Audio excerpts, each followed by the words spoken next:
হযরত আবু হুরায়রা রাদিয়াল্লাহু তাআলা আনহু হইতে বর্ণিত আছে যে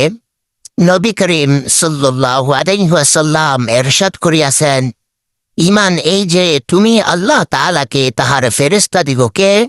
এবং আখিরাতে আল্লাহ তাআলার সহিত মিলিত হওয়াকে এবং তাহার রসুলগণকে সত্য বলিয়া জানিবে ও সত্য বলিয়া মানিবে এবং মৃত্যুর পর পুনরায় উত্থিত হওয়াকে সত্য জানিবে ও সত্য মানিবে।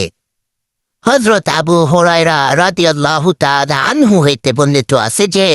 নবী করিম সাল্লাল্লাহু আলাইহি ওয়াসাল্লাম ইরশাদ করিয়াছেন, ঈমান এই যে তুমি আল্লাহ তাআলাকে তাহার ফেরেশতাদিগকে এবং আখিরাতে আল্লাহ তাআলার সহিত মিলিত হওয়াকে এবং তাহার রসুলগণকে সত্য বলিয়া জানিবে ও সত্য বলিয়া মানিবে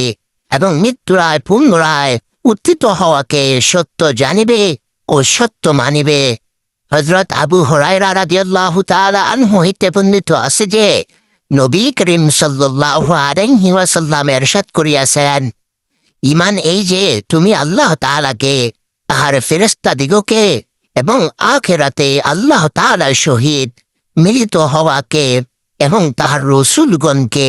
সত্য বলিয়া জানিবে ও সত্য বলিয়া মানিবে এবং মৃত্যুর পর পুনরায় উত্থিত হওয়াকে সত্য জানিবে ও সত্য মানিবে। বন্ধুরা, ভিডিওটি প্রচার করে দিনের সহযোগিতা করুন। আসসালামু আলাইকুম ওয়া রাহমাতুল্লাহ।